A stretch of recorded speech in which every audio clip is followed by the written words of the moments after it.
Bienvenue sur Africa 24 dans cette nouvelle édition du Non-Stop Info. Au sommaire de l'actualité, verdict prononcé pour plusieurs activistes tchadiens. 4 dirigeants de mouvements de la société civile ont été condamnés jeudi à N'Djamena à 4 mois de prison avec sursis. Triste anniversaire de l'enlèvement des filles de Chibok ce 14 avril. Nous verrons que 2 ans après leur enlèvement par Boko Haram à Chibok dans le nord-est du Nigeria, les familles des 219 lycéennes gardent espoir. Eker a émis un emprunt obligataire de 60 milliards de francs CFA. Après 5 ans d'existence, la compagnie aérienne congolaise se positionne sur le marché sous-régional de la dette afin de consolider sa croissance. Au Bénin, le gouvernement du président Patrice Talon a tenu son premier conseil des ministres ce mercredi 13 avril. La trésorerie de l'État, la gestion de la filière coton ou encore les préoccupations majeures des Béninois comme l'accès à l'énergie ont été évoquées. Un reportage de Lefty Ounou, notre correspondant au Bénin. Commentaire Olivia Hieré-Dobré. Les citoyens béninois apprécient les premières décisions du gouvernement du président Patrice Talon. Près d'une semaine après leur installation, les ministres se sont réunis en Conseil des ministres sous la présidence effective du chef de l'État. Au terme de cette rencontre, au sommet de l'État, plusieurs décisions ont été adoptées. Il s'agit entre autres de la suspension des concours à polémique, l'abrogation de plusieurs décrets querellés pris par l'Ancien Régime. Le Conseil a pris la décision importante d'abrogation d'un certain nombre de décrets. Des décrets ont été pris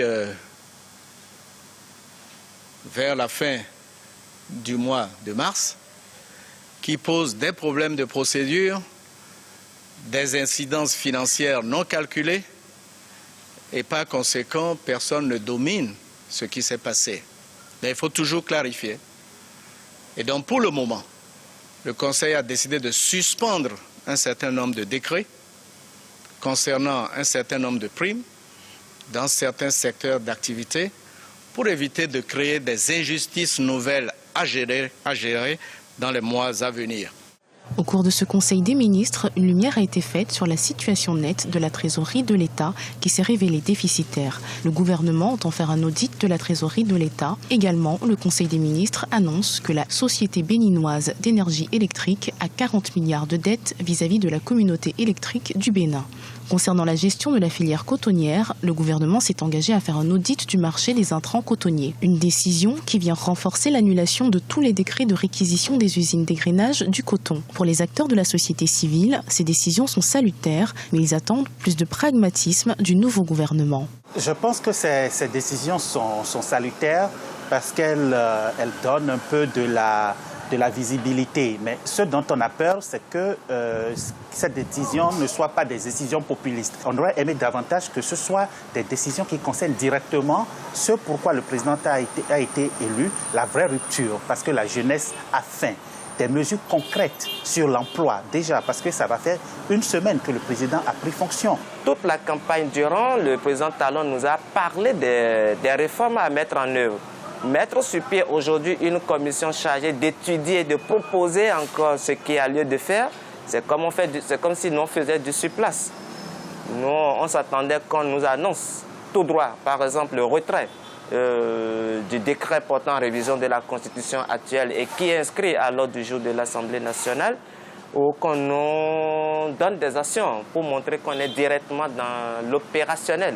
15 grandes décisions ont été prises au cours de ce premier Conseil des ministres du nouvel exécutif béninois. Si ces décisions sont saluées par la majorité des citoyens, elles ne trouvent pas grâce aux yeux d'une frange de la population, notamment ceux qui ont été défavorisés par celle-ci. Le verdict a été prononcé ce jeudi au Tchad. Le procès des 4 responsables de mouvements de la société civile s'était ouvert le 7 avril devant un tribunal de N'Djamena. Tous ont été reconnus coupables de tentatives d'attroupement non armé. Les précisions de Déo Gracias Podo. Le parquet avait requis 6 mois de prison ferme. Jeudi 14 avril, le tribunal correctionnel de N'Djamena a finalement prononcé une peine de 4 mois d'emprisonnement avec sursis à l'encontre des 4 leaders de la société civile tchadienne. Ces derniers avaient été arrêtés en mars 2016 parce qu'ils projetaient organiser des manifestations pour dénoncer la candidature du président Idriss Déby Itno aux élections présidentielles.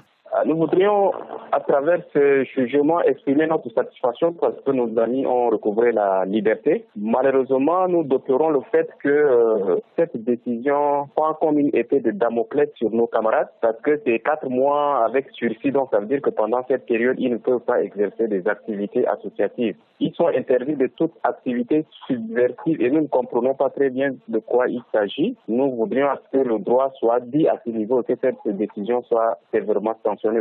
3 chefs d'accusation avaient été retenus contre les 4 leaders de la société civile. Ils étaient initialement accusés de tentative de trouble à l'ordre public, d'opposition à une autorité légitime et de provocation à un attroupement non armé. Mais au final, seul le dernier a été pris en compte par les autorités judiciaires. Le message pour nous aujourd'hui, c'est que nous voulons que nos autorités soient de ce que les populations estiment à travers les organisations de la société civile. Qu'on nous considère comme des partenaires qui peuvent apporter leur pierre de contribution à la construction de cet état de droit que nous voulons tous. Qu'on ne nous traite pas comme des individus manipulés et qu'on ne nous traite pas comme des gens affiliés à l'opposition. Nous collaborons avec le gouvernement, mais nous voulons que ça se passe sur des bases saines et que ça se déroule aussi dans la franchise. L'élection présidentielle s'est tenue dimanche 10 avril au Tchad.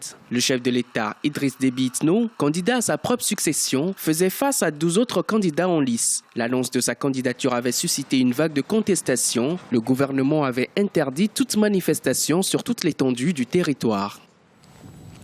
Au Nigeria, l'espoir est encore permis pour la libération des filles de Chibok. Ce 14 avril, les familles ont commémoré leur enlèvement, mais cette fois-ci avec une note d'optimisme. Le groupe terroriste a en effet diffusé une vidéo montrant une quinzaine d'adolescentes en vie et manifestement en bonne santé. Le gouvernement nigérian rassure sur sa détermination à les faire libérer, comme nous l'explique Deo Gracia Sokpodo.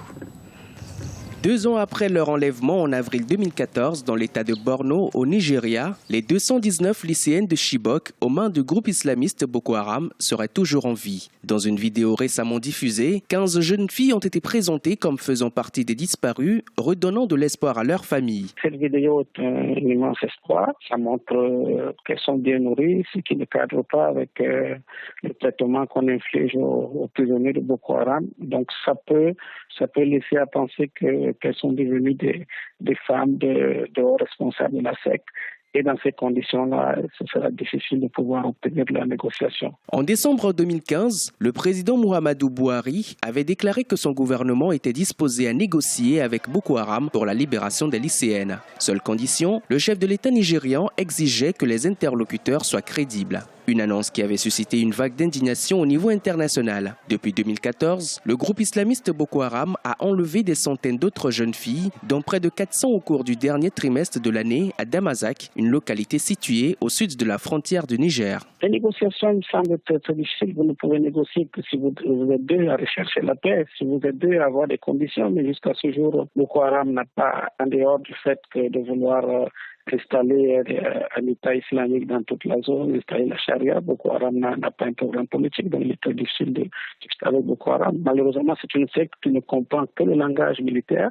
Et quand Boko Haram propose aujourd'hui des négociations au gouvernement, c'est que sa situation militaire est difficile et peut-être que la secte essaye de chercher un moyen de pouvoir faire baisser la pression. Malgré les promesses des autorités nigérianes et les messages rassurants de l'armée qui avait annoncé avoir retrouvé les traces des otages, difficile de présager une libération des 219 lycéennes. Selon l'ONG Amnesty International, au moins 2000 femmes et fillettes ont été enlevées au Nigeria rien qu'en 2014. L'insurrection de Boko Haram a fait plus de 17 000 morts et près de 3 millions de déplacés depuis 2009. Grande première pour Eker, la compagnie aérienne nationale du Congo a émis un emprunt obligataire de 60 milliards de francs CFA dans le cadre de l'expansion de son réseau et de l'ouverture cette année de 3 nouvelles destinations. Le transporteur aérien utilisera cette somme afin d'agrandir sa flotte et notamment dynamiser ses centres de formation. Les précisions d'Aliou Nguindo. Premier emprunt obligataire de la compagnie aérienne congolaise, l'Equatorial Congo Airlines. Pour sa première sortie sur le marché financier d'Afrique centrale, la compagnie prévoit de lever 60 milliards de francs CFA. S'étalant de 2016 à 2021, l'emprunt sera accompagné d'un taux d'intérêt de 6%. Objectif, étendre la desserte de Eker vers Abidjan en Côte d'Ivoire, mais aussi vers Bangui en République centrafricaine et vers N'Djamena au Tchad. L'objectif de cette opération est de faire d'Equerre un acteur majeur et définitif du ciel africain, notamment par la mise en valeur du hub de Brazzaville. L'emprunt obligataire Equerre 6% brut 2016-2021 va nous donner une garantie pour asseoir l'assise de la compagnie. C'est pour cela que nous nous lançons sur le marché financier. C'est un moyen approprié d'aller chercher de l'argent à un taux convenable et d'attirer vers nous les investisseurs de la sous-région ou structures étatiques. Piloté par la société de bourse congolaise financière, l'emprunt obligataire de l'Equatorial Congo Airlines a été garanti par l'État du Congo-Brazzaville. Il a ainsi reçu le visa de la COSUMAF, la commission de surveillance du marché financier de l'Afrique. Pour nous, c'était important parce que nous avons de gros besoins financiers pour notre développement. Le produit de cet emprunt nous permettra non seulement d'acheter des avions et des équipements, mais aussi de développer le centre de formation que nous avons ouvert à Brazzaville, de développer également le centre de maintenance aéronautique qui sera un centre de maintenance aéronautique sur-régional, également basé à Brazzaville, et de continuer donc la formation de nos ressources humaines. C'est important pour nous d'être une véritable passerelle entre l'Afrique centrale et l'Afrique de l'Ouest. Et ensuite, nous viserons un peu plus loin. Mais pour le moment, nous essayons d'abord de consolider un petit peu le réseau que nous avons mis sur place. Créée en 2011, la compagnie aérienne congolaise a trouvé une place privilégiée dans le ciel africain. Elle emploie plus de 600 collaborateurs et a transporté plus d'1 million de passagers. En 2015, Equerre a présidé l'Association des compagnies aériennes d'Afrique, l'AFRA. Brazzaville, la capitale de la République du Congo, a accueilli la 47e Assemblée générale de l'AFRA sous le haut patronage de Denis Sassou Nguesso, président de la République du Congo.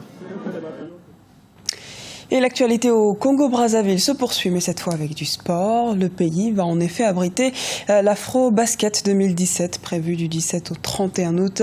La décision a été prise par la FIBA Afrique après examen de plusieurs candidatures lors de sa réunion tenue les 24 et 25 mars au Caire, en Égypte.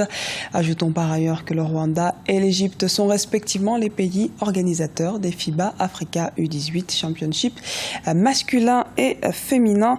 Le pays hôte de l'Afro Basket Women 2017 sera désigné ultérieurement. C'était le journal de la rédaction. Merci de nous avoir suivis. À retrouver dans un instant une nouvelle édition du Non-Stop Info sur Africa 24.